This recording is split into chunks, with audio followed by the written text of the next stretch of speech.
You don't wake up one morning expecting a lake to disappear. But that's exactly what happened. I'd been managing that lake for nearly 27 years, since before the houses, before the roads, before the HOA ever had a name. That lake wasn't just a body of water. It was a legacy. It was where my daughter learned to swim, where my wife once caught a 12-pound bass on a whim, where neighborhood kids gathered to skip stones. I didn't just own the land around it. I nurtured it. I knew every inch of shoreline, every season's shift in depth, every ripple pattern after a storm. I was its steward. So when I stood at the edge of the dock that Thursday morning, blinking at what used to be water and now resembled a cracked, muddy bowl, my first thought was, this is a nightmare. My second was, Karen. Her real name's Karen Whitlock, but everyone in North Haven Pines just calls her HOA Karen. She's the president of the association, self-appointed through a series of suspiciously unopposed elections. She dresses like she's running for governor and speaks in a tone that suggests she's auditioning for a courtroom drama. You know the type, clipboard in one hand, bylaws in the other, always ready to ruin someone's day. And she hated my lake. She claimed it was a flood risk. Claimed her hydrangeas were suffering. Claimed that the humidity from the lake water was causing moss to grow on the back wall of her $5 million mansion, a wall no one but the deer ever sees. I'd heard the rumors. Karen wanted a country club expansion. The lake was in the way. Still, I never thought she'd actually touch it. Especially not overnight. When I followed the tire tracks down to the far edge of the basin, I found the breach, a freshly cut channel, barely concealed behind rolls of hay and a couple of caution signs planted like an afterthought. The mud trail led straight into the woods, downhill, toward the cluster of ultra-modern mansions that made up the new part of North Haven Pines. Karen's kingdom. I felt something shift in my chest. Not rage. Not yet. Something colder. Heavier. The slow, surgical slice of betrayal. There wasn't a permit nailed to the trees. No engineers. No survey markers. Just the carcass of my lake and the ghost of her smug smile in my mind. I knew then what she'd done. She'd drained it overnight, diverted the outflow, probably using emergency provisions from some obscure line in the HOA charter. And judging by the dryness of the earth, it wasn't even the first time she'd tried. I should have called the sheriff. I should have filed a complaint. But I didn't. I went home. Sat on the porch. Pulled out my old filing cabinet. The one with every deed, every easement, every water rights map I'd collected since '96. And I made a plan. Not for revenge, at least not at first. I just wanted to protect what was mine. I called in favors from hydrologists I'd met during the conservation work I used to do. I contacted the Department of Natural Resources. I pulled permits so clean, so bulletproof, they might as well have been engraved on steel. And then I found it, the legal thread she'd overlooked. The one that would unravel everything she built. But that's a story for part 2. Because before I rerouted the water, I made sure it had somewhere very specific to go. The beauty of water is that it doesn't need permission. It doesn't knock on your door. It doesn't care about property values or golf courses or the neighborhood newsletter. It simply goes, downhill, relentless, faithful only to gravity. Karen had forgotten that.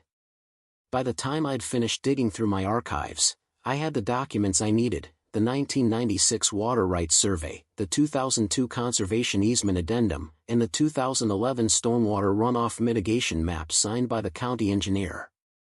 Most people don't think of lakes as infrastructure. But I'd spent decades making sure mine was. Legally, my lake was designated a private ecological retention basin. It came with privileges and responsibilities. Responsibilities I had honored. Until Karen decided to violate them. The breach she carved with her rogue contractor was not only illegal, it was dangerous. By draining the lake without hydrological oversight, she'd exposed downstream properties to uncontrolled runoff. I couldn't prove she did it to clear the land for some clubhouse addition or to satisfy her allergy to mosquitoes, but I didn't have to. All I needed was to show the consequences. And oh, I would. That Saturday morning, I stood with two licensed hydrologists, Clara Sims and Dr. Leonard Wu, beside a large drafting table in my workshop, going over rerouting options. My voice was steady. My pen, surgical. I want to rebuild the lake, I said. But I want an engineered overflow channel. Legal. Monitored. Permanent. They looked at the topographic survey and nodded slowly. Clara tapped the map, pointing to the lowest point in the terrain, Karen's subdivision. That's the natural flow path anyway. You'd just be honoring gravity. Dr. Wu smiled. And with this retention permit, you can make the new channel your legal emergency outflow. That's when I made the decision. We design it perfectly, stone-lined, reinforced, eco-approved, and filed under the Department of Environmental Quality's Stormwater Redirection Program. It would meet every standard. It would be etched into county records so deeply, no HOA would ever be able to undo it without triggering federal fines. I hired the best contractors in the state. I used my veteran status to expedite approvals. I even got a letter of support from the County Wetlands Committee, citing the ecological importance of refilling the lake for migratory birds. And all the while, I kept quiet. Karen must have thought I was sulking. That her flood risk mitigation excuse had scared me off. That I'd accepted the ruin of what I loved. She had no idea I was about to refill that lake and make her regret ever touching it. By late August, the new channel was ready. It looked like a dry creek bed, artfully carved and landscaped with native sedge and polished stone. But when the lake refilled, it would become a directed overflow, a silent, lawful river aimed straight at the valley where Karen's ultra-modern estate now sat, along with those of her closest HOA allies. The day the final inspection passed, I stood on the dock, newly rebuilt, and looked across the basin. My lake was empty no longer. Autumn rains had returned, and with them, the water. Still and silent, it mirrored the sky. But below, it held a current. A future. And a message. Because water remembers. And Karen? She was about to get reacquainted with the natural order of things. It started with puddles. Small ones at first, innocuous little circles blooming on the pristine driveways of the North Ridge estates. The luxury homes Karen had spent years overseeing, pruning, and regulating into uniform perfection began to squelch underfoot. Lawn care crews noticed it first, their expensive zero-turn mowers skidding on saturated turf. One gardener even lost a wheel in a sinkhole that appeared near the southwest cul-de-sac. That's when the calls began. I know because I heard them. My contractor, Manny, was still on site finishing the final runoff diversion valve when Karen's voice pierced the crisp fall air from somewhere up the ridge. Why is there standing water behind my rose garden? She must have been losing her mind trying to figure out who to blame. Was it a broken pipe? Sprinkler overuse? Sabotage? Oh, she tried everything except the truth, that the very lake she drained had found its way home, and it brought friends. My new overflow channel did exactly what we designed it to do. When the lake reached 95% capacity, the valve engaged, slowly releasing clean, filtered water along the downward gradient, legally, precisely, into the lowland region where Karen and her loyalist board members lived in their $1 million glass boxes with wine cellars and yoga atriums. Each drop was logged. Each gallon tracked. I even had the county records updated to reflect the new hydrological direction and load capacity. Everything was above board. There was nothing the HOA could do. And yet, they tried. On the second week of October, I received a letter from the HOA's law firm, some laughably stern cease and desist regarding willful redirection of environmental hazard zones. I responded by mailing them a copy of the county water engineering approval, the stormwater management plan, and a highlighted section of their own charter that stated all HOA landowners were responsible for downstream runoff, not upstream redirection. Legally, they had to manage the water, not stop it. By the end of the month, reports of mold were circling. Karen's deck had warped. Her basement dehumidifier couldn't keep up. And the house on 1124 Hollow Creek? Their whole backyard smelled like a frog pond. That's when she showed up at my doorstep. It was a Tuesday, 8:17 a.m. sharp. I heard the knock, 3 precise taps, and opened the door to find Karen in her trademark beige pantsuit, though the hem was speckled with mud. Her hair, usually helmet stiff, hung slightly damp around her temples. She was holding a folder thick with printed documents, legal threats, I presumed. "I'd like to speak with you," she said, her voice tight. I stepped onto the porch, letting the screen door fall shut behind me. "Oh? About the lake?" Her nostrils flared. "About the situation you've created. The flooding. The damages." I nodded slowly. "You mean the overflow system? The one I had to install after someone breached my private retention basin without consent?" Her eyes darted. "That was a necessary action. Emergency conditions. Risk of mosquito-borne illness." "Ah," I said, gesturing out toward the now glittering lake. "Looks healthy to me. Dragonflies love it. So do herons." Karen opened her folder, fumbling slightly. "We've consulted an environmental auditor. We believe this new runoff system poses a risk to foundation integrity in the lower elevations." I held up a hand, already tired of the performance. "Karen," I said, stepping forward just enough that she flinched. "You trespassed. You drained a legally maintained ecological basin without any permits or authority. You did it for personal gain. And you expected me to roll over." She opened her mouth, but I wasn't done. Instead, I pulled permits. I consulted experts. I installed one of the most environmentally compliant runoff systems in the entire county. The law is on my side. The water is on your side. And the best part? I smiled. It's not going anywhere. She stared at me for a long moment, lips trembling, nostrils flaring. Then she did something I didn't expect. She blinked, turned, and walked away, quietly. But I knew Karen. That wasn't surrender. That was retreat. She wasn't done. And neither was I. It started with a letter. A pale blue envelope, no return address, slipped into my mailbox like a whisper. Inside was a single sheet of paper, neatly typed and signed. "Check the parcel surveys. Look at the easements granted in 2005. The lake isn't the only thing Karen covered up." No name. No clue. But something about the way it was phrased gave me chills. This wasn't a prank. This was a breadcrumb.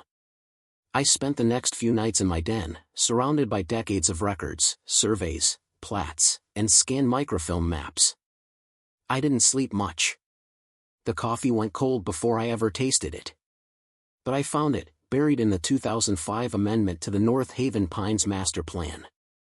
A small, oddly worded footnote granting temporary easement rights to the HOA for infrastructure development across what was then undeveloped lowland. But here's the kicker, that clause was never removed. Karen had used it, quietly, years ago to push a drainage upgrade through HOA funds. It was meant to install a secondary outflow for storm mitigation. But no record showed that the construction had ever occurred. No permits. No inspection. No follow-up. So where did the money go? I requested the HOA's financial disclosures. As a neighboring property owner affected by HOA development runoff, I was legally entitled to review any infrastructure assessments that impacted shared watersheds. It took a week, but they came redacted, of course. That's when I brought in Julia Ng, a forensic accountant I'd met during a conservation audit 5 years back. She wasn't cheap. But neither was the damage Karen had caused. Julia spent 3 days combing through the numbers, and what she found was both stunning and, frankly, disgusting. Karen had funneled over $230,000 of HOA emergency development funds into a shell contractor, Hollow Creek Environmental Services. A company that, according to state records, had no employees. No equipment. No office. Just a P.O. box, registered under Karen's husband's name. They'd billed for drainage excavation that never happened, Instead, Karen used that same empty plot of land, originally earmarked for stormwater management, to greenlight additional home builds, increasing property tax revenue, and her own influence. That land? It was now flooded. My redirected overflow had taken the path it was always supposed to. The path they'd never built to withstand it. And that's when it got worse. During one of the heavy October storms, a landscaper working on the Hollow Creek walking trail reported a strange smell. They thought it was a ruptured septic line. But it wasn't. It was something deeper. County officials brought in an environmental team. They found signs of shallow excavation, pipes half buried, lined with synthetic fabric, designed to look functional from the surface but incapable of channeling runoff. It was a cover-up. And as they dug further, they found barrels. Corroded. Leaking. Inside were construction waste materials, improperly disposed, some of it hazardous. It had been hidden beneath the ornamental flower beds behind Karen's property. And the water? It was now seeping through all of it. The local news caught wind of it, pun intended. Within 48 hours, a crew was parked on the ridge, filming slow pans over Karen's now sodden garden, the lake that had returned with force, and the scandal that was brewing beneath her manicured perfection. I watched it from my living room. Feet up. Fire crackling. Coffee warm for once. And I realized, Karen hadn't just attacked my lake. She'd built her kingdom on a foundation of fraud, and now it was eroding beneath her stilettos. But the final blow? That was still coming. Because the county had just issued a full environmental impact review. And guess who they subpoenaed as a technical consultant? That's right. Me. They held the hearing in the old municipal building on Elm and 10th, the one with the stone columns and the drafty windows. I arrived 10 minutes early, clutching my portfolio of surveys, time-stamped aerial photos, and certified permits. I didn't need to dress for war, just truth. A canvas jacket. Work boots. The calloused hands of a man who built his life on honest land and didn't flinch when it was tested. Karen, on the other hand, showed up flanked by 2 lawyers and her husband trailing behind like a deflated balloon. She wore pearls. That same beige suit. But this time, the confidence was performative, an act. Her smile cracked at the corners. Because she knew. The room was full. Local reporters lined the back wall. Residents from both the old and new sections of North Haven Pines sat in stiff chairs, murmuring to each other. The ones who used to wave at Karen. The ones who used to believe her. And then they called me to testify. I stood beside a projector screen showing satellite photos of the lake from the last 10 years. One image showed it full, vibrant. Another, dry as a crater. The next, rising again, legally rerouted, precisely engineered. I didn't drain the lake, I said calmly. I rebuilt it. I showed the permits. The environmental approvals. The runoff channel that was designed not to flood, but to restore. I turned to the board. What flooded Karen's lawn wasn't revenge. It was the weight of her own negligence. This HOA accepted fraudulent invoices for infrastructure that never existed. The water followed gravity. The rest? That's just truth coming to the surface. There was silence. Then questions. The environmental auditor confirmed my findings, that the HOA never constructed the drainage basin listed in its own budget. That the land had been overdeveloped. That the water, now rich with runoff, had exposed toxic dumping. Karen's lawyer tried to object. Called it character assassination. But it wasn't her character being assassinated. It was her credibility.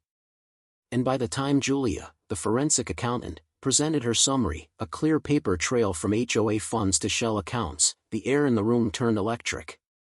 People started whispering. Someone gasped when the figure $237,000 appeared on screen beside a photo of Karen's remodeled sunroom. The board called for a recess. Karen didn't return. Later that night, news broke that she had resigned. Voluntarily, of course. For health reasons, the statement read. But everyone knew. She'd been dethroned. The county issued an immediate remediation order for the lowland properties, ones built illegally on misrepresented floodplain soil. Half of Karen's allies faced lawsuits from homebuyers discovering their basements were practically sitting on sponges. As for me, the lake was full again. A mirror to the sky. I had it registered with the state as a protected wetland conservancy. Karen and her HOA would never touch it again. The overflow channel, my beautiful, lawful revenge, remains. Not as a weapon, but as a lesson. Because water doesn't forget. And neither do people. The neighbors who once ignored me now wave. Some have stopped by to ask for advice on drainage. A few offered apologies. One brought pie. I don't hold grudges. But I do keep records. And as I sit on the dock, a thermos of coffee in one hand, watching her former mansion flicker in the swampy dusk like a sinking ship, I remind myself. Justice isn't always loud. Sometimes, it flows slow and quiet. But it always finds its way home.